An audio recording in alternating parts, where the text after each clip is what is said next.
Hmm. Terus. Oke, udah nih. Oke, udah. Gue dulu ya. Oke, oke. Berapa slide?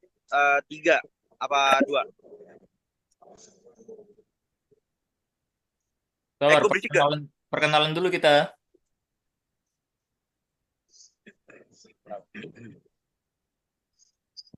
Oke, dah, perkenalan dah.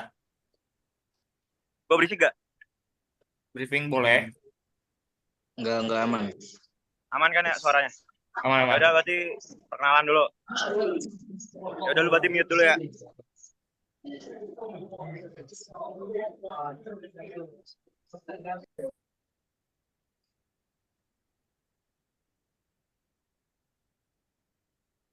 Ini langsung perkenalan kan nih? Udah. Oke, gua mulai ya.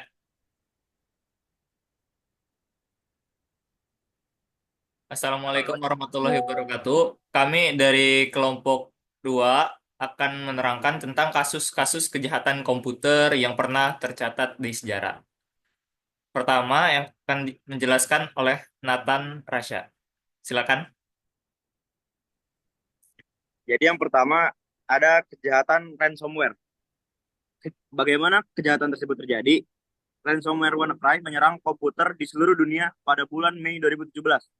Serangan ini memanfaatkan kerentanan di sistem operasi Windows yang dikenal sebagai Eternal Blue.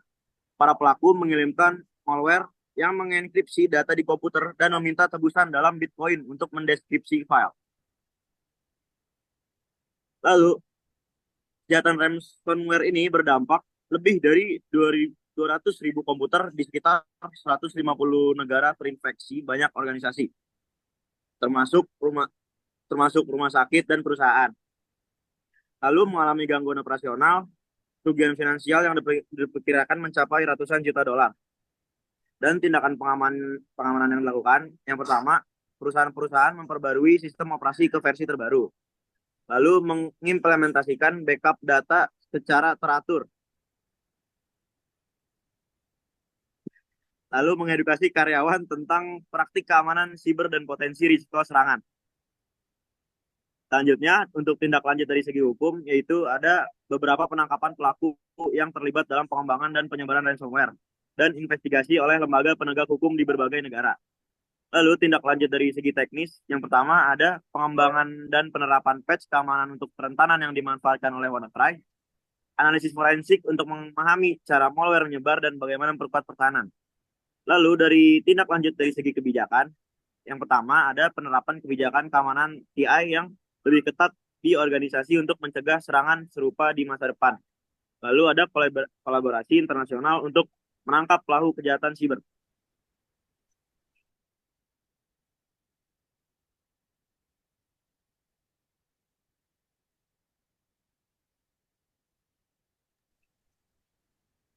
Selanjutnya ada breach data Equifax. Bagaimana kasus tersebut terjadi? Jadi pada tahun 2017, Equifax, salah satu biro kredit terbesar di Amerika Serikat, mengalami pelanggaran data yang besar. Penyerang mengeksploitasi kerentanan dalam aplikasi web dan berhasil mengakses data pribadi lebih dari 147 juta orang, termasuk nomor jaminan sosial, tanggal lahir, dan alamat. Dan dampaknya yaitu data sensitif ratusan juta orang terekspos, meningkatkan risiko pencurian identitas, kerugian reputasi perusahaan dan biaya hukum yang tinggi, penggunaan data yang dicuri untuk melakukan penipuan keuangan.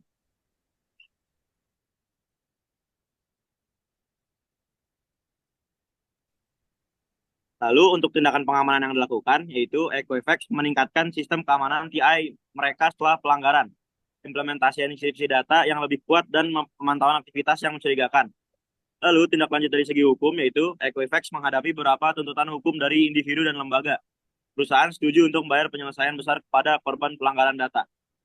Lalu tindak lanjut dari segi teknis, yaitu analisis mendalam untuk mengetahui bagaimana pelanggaran terjadi dan meningkatkan kepatuhan terhadap standar keamanan data. Penerapan audit sistem secara berkala dan pengujian penetrasi untuk mengidentifikasi. Lalu tindak lanjut dari segi kebijakan, yaitu pengembangan kebijakan privasi dan perlindungan data yang lebih ketat, peningkatan regulasi pemerintah mengenai keamanan data dan pelanggaran.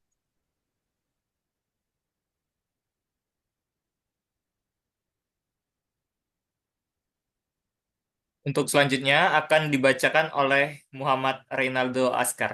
Dipersilakan.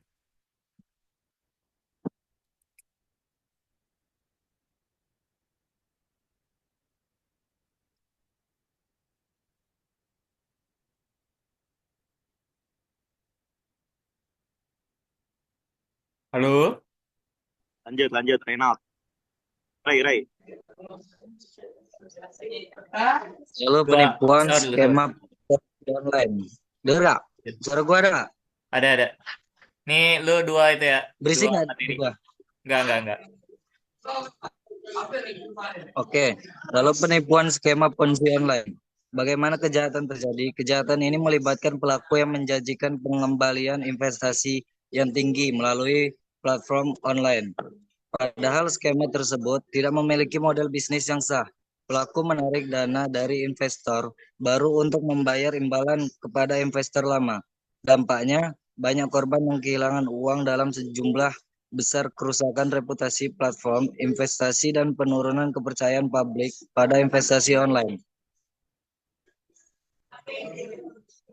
Lalu penipuan skema ponzi online, tindak pengamanan yang dilakukan penyediaan platform investasi perkenalkan verifikasi ketat untuk semua penawaran investasi, mengedukasi masyarakat tentang penipuan investasi yang umum. Lalu tindak lanjut dari segi hukum, penuntutan pidana terhadap pelaku yang terlibat dalam penipuan, investigasi oleh otoritas keuangan untuk meninjau praktik seluruh platform investasi. Lalu tindak lanjut dari segi teknis, pengembangan algoritma, deteksi penipuan untuk mendeteksi pola mencurigakan dalam transaksi, penggunaan teknis analisis data untuk mengidentifikasi skema yang berpotensi merugikan. Lalu tindak lanjut dari segi kebijakan, pembaruan regulasi dalam praktik investasi untuk melindungi konsumen dari penipuan, kampanye kesadaran untuk mendidik masyarakat mengenai risiko investasi.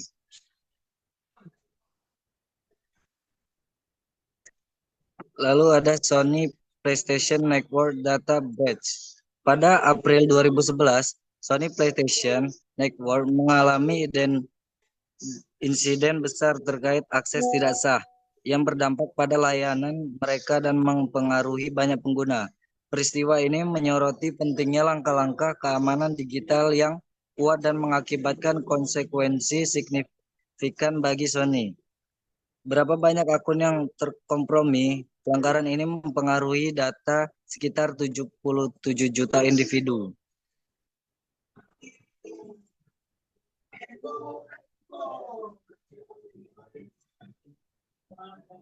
Lalu data apa yang bocor? Data yang terungkap dalam pelanggaran ini termasuk nama pengguna, alamat fisik, alamat email, tanggal lahir, kata sandi, serta informasi keuangan seperti rincian kartu kredit dan debit.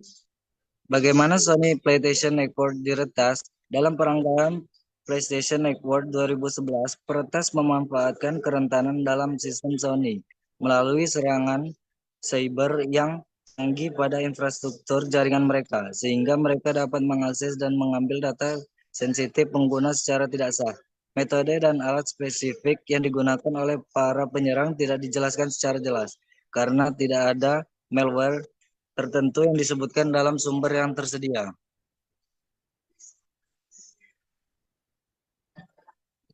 Lalu solusi Sony PlayStation Network. Sebagai respon terhadap peretasan tersebut, Sony PlayStation Network mengambil beberapa langkah untuk meningkatkan keamanannya dan mencegah insiden di masa depan. Ini termasuk membangun kembali PlayStation Network dengan infrastruktur jaringan yang lebih kuat dan langkah-langkah keamanan tambahan. Menghentikan sementara layanan PlayStation Network dan Koichishi, serta bekerja sama dengan perusahaan keamanan eksternal untuk melakukan penyelidikan menyeluruh. Sony juga memberitahu pengguna yang terkena dampak dan menawarkan layanan pelindungan secara identitas, konten gratis, dan 1 tahun pemantauan kredit gratis untuk membantu melindungi dari potensi penipuan.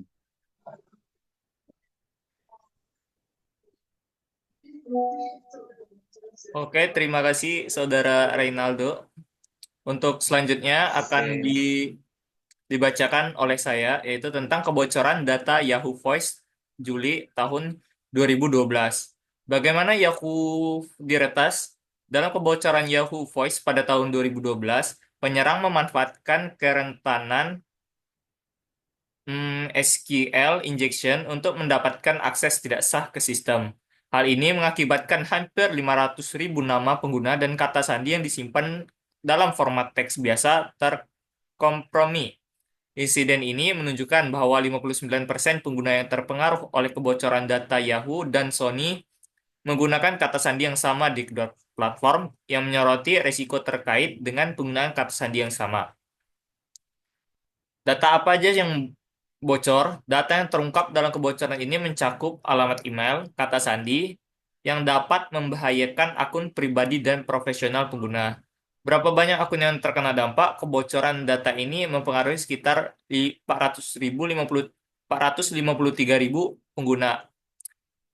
Nah, apa sih solusi Yahoo untuk mengatasi kebocoran data ini? Sebagai respon terhadap peretasan ini, Yahoo mengambil beberapa langkah untuk meningkatkan keamanan platformnya dan mencegah insiden di masa depan.